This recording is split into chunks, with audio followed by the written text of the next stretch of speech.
learning disabilities, and attention deficit hyperactivity disorder, which can make academics difficult for learners despite average intelligence. So, discuss ko man about sa learning disabilities sa mga lisod gani focus.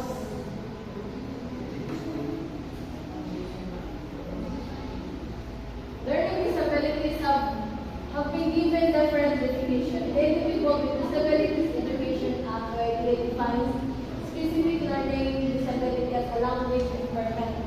So, abay matanangin, mga disabilities impairment category. It's a disability affected by psychological processes, affecting listening, thinking, speaking, reading, writing, skill, and mathematical calculation. It includes perceptual disabilities, brain, deficiency, development of aphasia. Aphasia kayo, ang ini na language disorder na nakakos gani ng damage na brain dito dapat na side ng comprehension gani dito na madami comprehension ng. On the other hand, the National Joint Commission of Learning Disabilities defines the learning disability as a general term referring to heterogeneous group of disabilities manifested by significant. These disabilities are inherent to individual problems in terms of self-regulation. Pag-listen sa jabag sabit sa ija nga palibot, ija ka sabot ulit mga nintamo, ija palibot. Social perception, kung like iba na mag-istoryahe gani ka mo, tapos join nag-disagree, hindi siya maka nag-disagree siya na, hindi siya nag-disagree siya na tao gani, hindi siya maka-identify, hindi siya ma-identify na nag-disagree ang mga. This ang social interactions, huwag mag-tugay sa ito na friends. Huwag mag-tugay sa ito na friends. Although, the definition of America usually used in clinical and diagnostic thinking. Instead of learning disabilities, it uses the term learning disorders.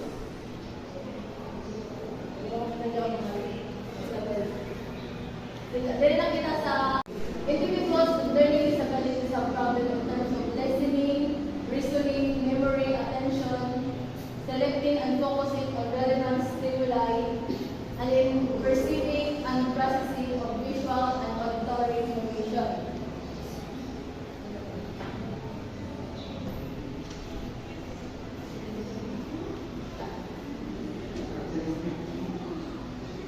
Characteristics. Ang reading problem, atong example identification sa every child is special. In description, learners have difficult vocabulary and flowing word recognition or speaking and day-to-day abilities. And reading language deficit. Learning ability in terms of mechanics and writing. Mag-lisod, difficult dahil mag-lisod sila in terms sa pag-write, pag-spelling, sa grammar, and communicating their ability. And math underachievement. Learners perform poorly than their best in every type of math problem. Lisod na sila mag-recognize sa mga problems na hindi sa mga problems. Poor social skills. They are prone to interpersonal problems, feeling, group perception, low social status, and misinteraction with teachers, difficulty reading, minds and timeliness. Attention deficit and hyperactivity. Ang description niya kay kuan, mga hyper gamit ng ng mga attention ng kuan, attention ng tao para makuha ng ija, ginahanglan na ang hyper. Attention deficit and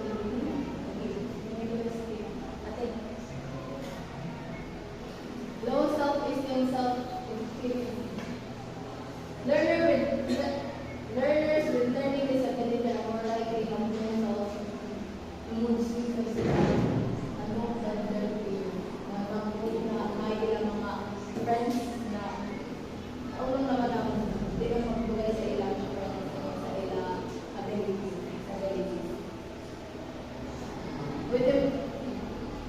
with impairment in reading, magiging siya, with impairment in reading, with impairment in mathematics, ang yung tawag na niya. Lisod sila mag-memorize ng mga letters o mag-identify ko sila o sila ng mga ang ADHD kay natulaw yung nabihan ng mild, moderate, at severe. Ang mild, bufocus siya pero nakaisay, taas-taas siya na tayo pero hindi ka siya talaga yung makapagpapos. Ang moderate kay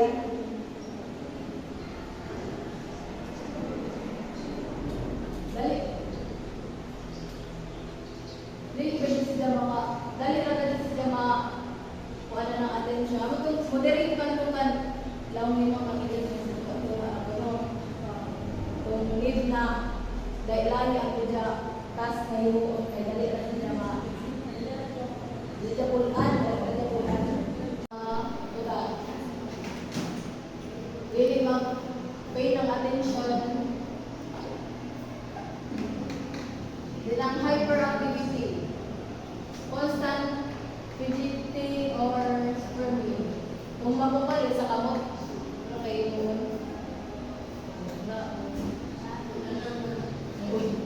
Normal ang feeling.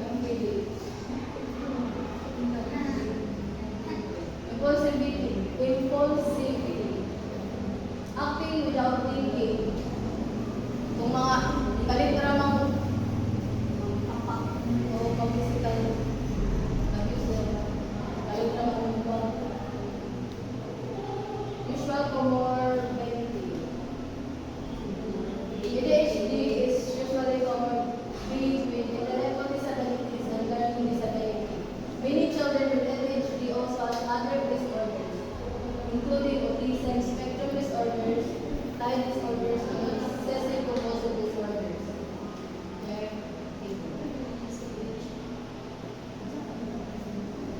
Away ng mga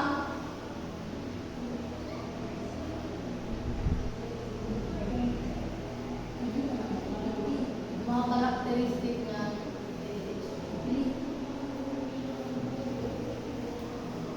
ang OCD or obsessive compulsive disorder kay maglisod sa hindi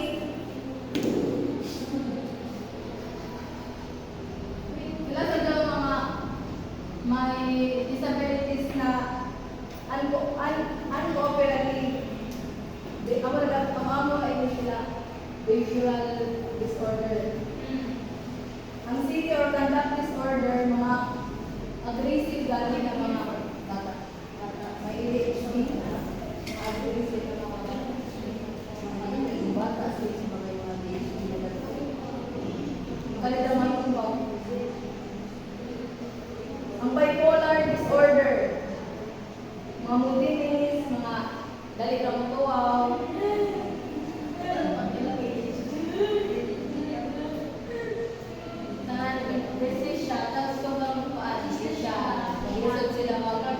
recognize na words.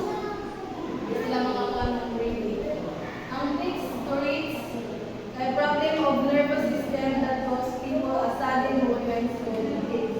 Kalit-kalit na mag-iyok ng necessary na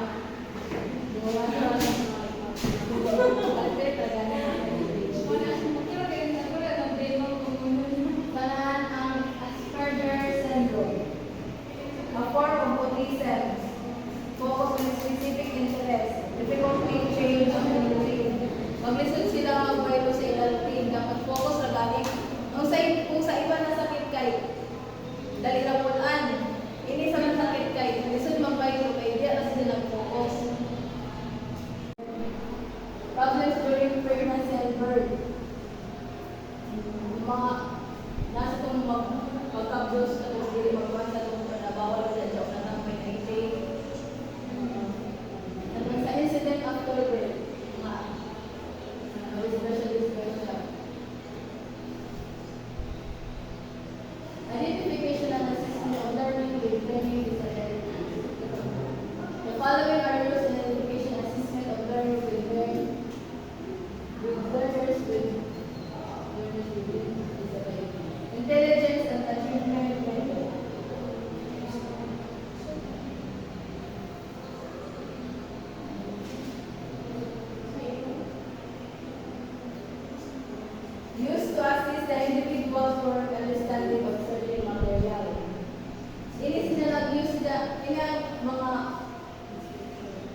mga reference ng mga kansiralang galing ng mga bata para makuha ng ang estudyante ko ito yung magiging kaya galing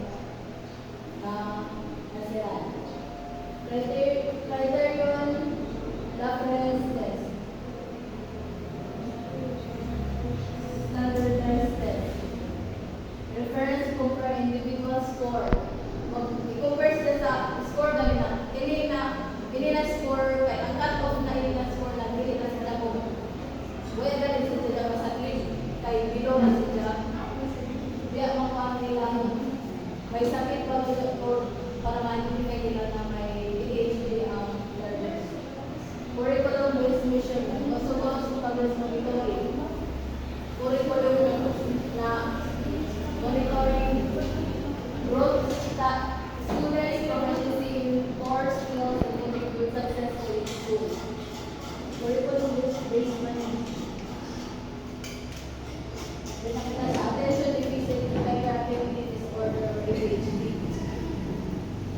Kaway makita ko ulo ganun ang type ng John ADHD. Yung mga mga autism, dementia, mga kapuan sa brain. Gusto sila mag-focus.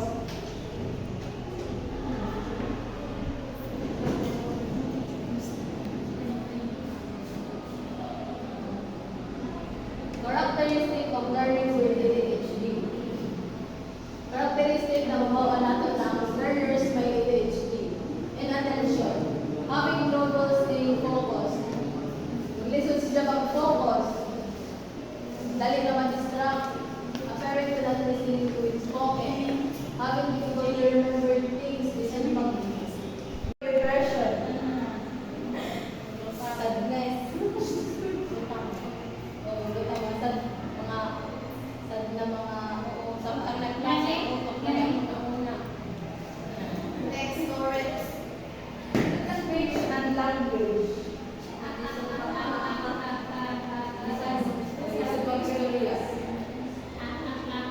Sleep disorders. Jay, sakit na itong insomnia galing. Insomnia rin. Oo, gawin ka kayo. Ako sa puno. Iba naman ako sa iba.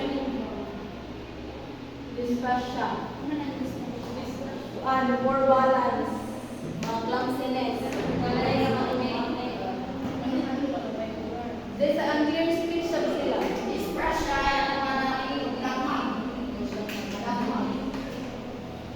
Sometimes abuse. Sometimes abuse ka ng mga take ng mga drugs. Take ng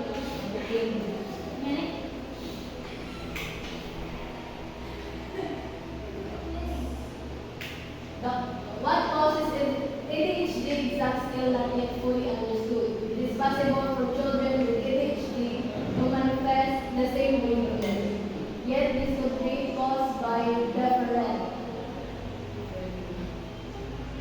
Yung pakuno nila ako ay kung ulo ka dyan dito dahil naman may ang bata magka-ADHD.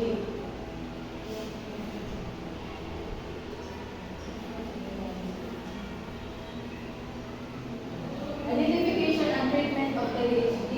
They identify sa nag-treat ng mga teachers ang mga learners na may ADHD. Okay, next. Wala. Identification test. Kung paano.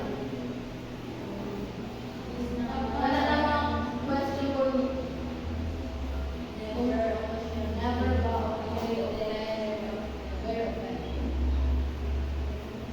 Kani ang gamitin ng mga teachers para mawawa ng mga learners na may ADHD committed with medication or behavioral test intervention. Kami pili yung course medication gapos niya mag-cure gapos siya may medication. Typical development. The following shows the stages of attention development with the children present. Identify whether the child is still apart with peers brain or if there's a delay. I think.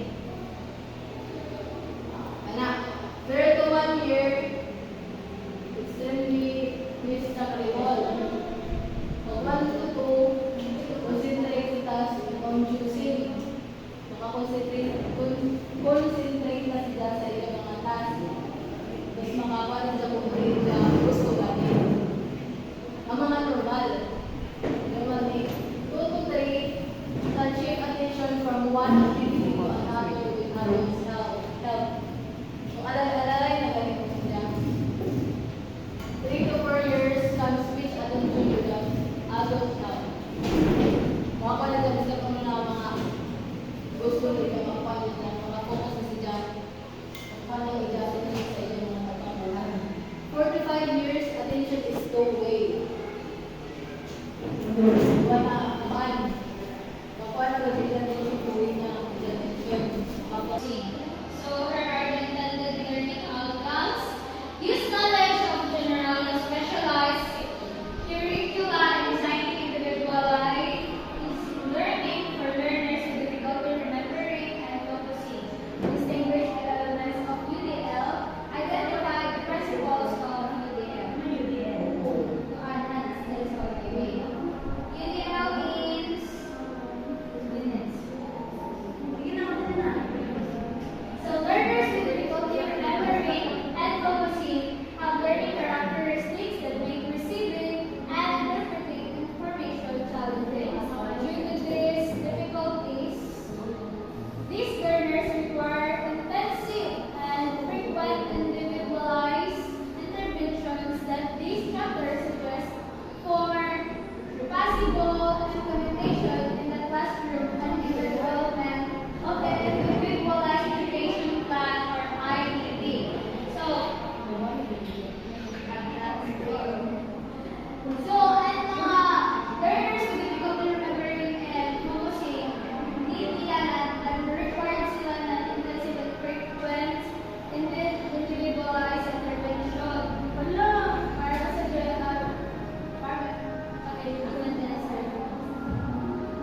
So, IEP or Individualized Education Plan, a document developed by the team of professionals together with the guardian of the child that specifies learners' present level of performance, identifies measurable annual goals, and describe specific special education and related services aligned to meet these goals. Note that not all learners with difficulties or disabilities require IEP. So, dili ko tanan daw na mga learners na may mga difficulties or mga disabilities required sila ng IEP. So, patikitan mo, normal na siguro ng mga tao makakonsider ng IEP. So, pre-referral, the process which is done before the learner is subjected to formal testing and evaluation for special education. Response to interventions. This is a formal and systematic pre-referral process that helps determine whether the learner is to be identified for referral for special education.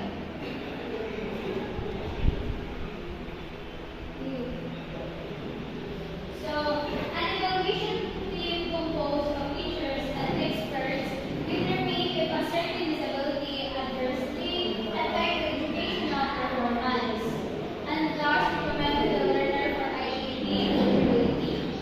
A multidisciplinary IEP team is identified consisting of the guardian, special and regular teachers, and other specialists aimed at attaining the IEP goals. The IEP is reviewed annually and reused to address an minimum of expected progress on the child's educational performance. Pila ka So the minutes dito na IEP dito ka team ng also decides if an IEP Jill. is no longer best. So UDL means Universal Design for Learning. So Universal Design for Learning, this is an educational framework and set of principles that maximizes learning opportunities for all the learners by creating and implementing lessons with flexible goals, methods, materials, and assessment. So it originally emerged from the fields of urban design and architecture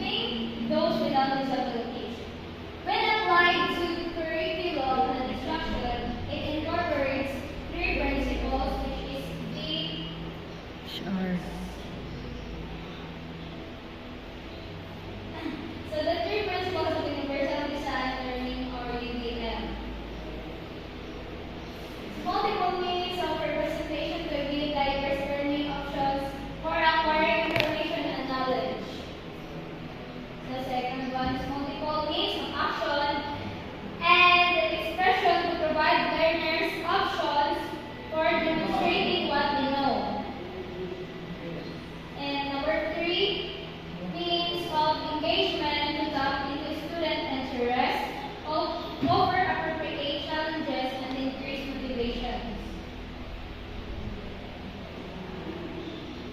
So, mga ni ang guide sample ng UDL. Yan sila guys. So, there's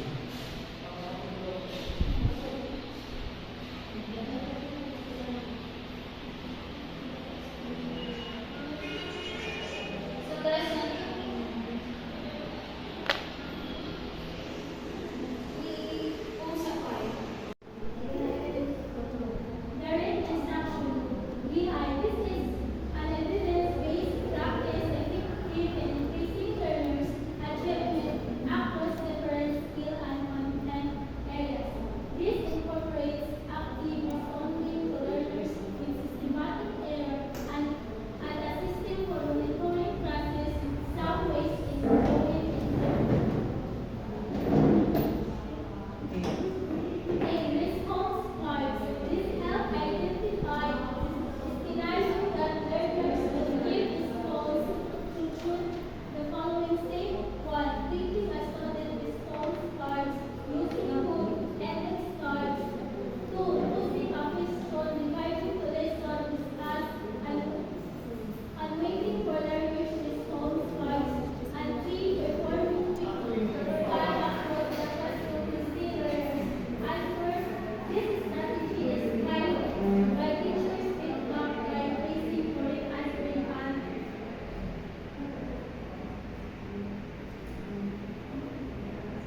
systematically correct errors. Variation of response cards, including flinch or flip card, multiple choice content categories, true or false, opinion, answers, obstacle, stick, and paper point out. We self-monitoring this is behavior-based intervention that promotes self-regulation in which a person observes all behaviors system.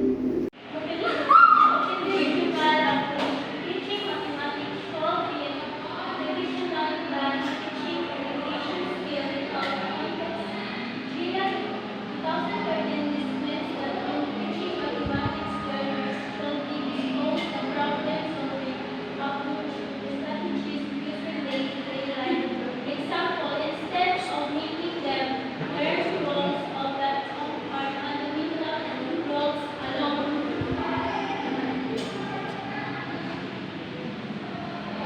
Error analysis, the reason of committing errors and mathematical computation providing information on specific problems experienced by learners.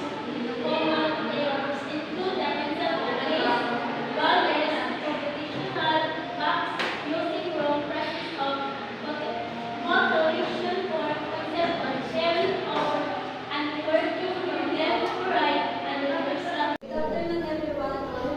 I-continue na ako ang pinakalas na topic sa upuan is subtopic 5.3 Trends and issues in teaching learners with difficulty remembering and focusing.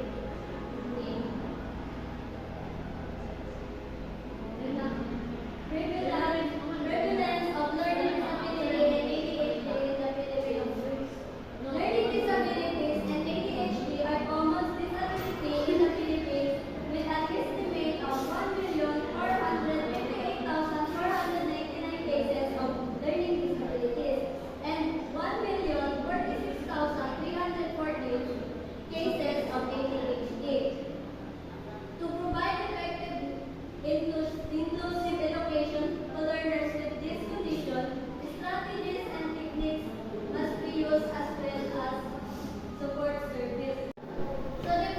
So di ba nagtawag na ni Kaina na ang meaning sa ADHD is attention deficit hyperactivity disorder. So dito sa Pilipinas, dahil naman ang learning disabilities o ADHD, sa Pilipinas natin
Professional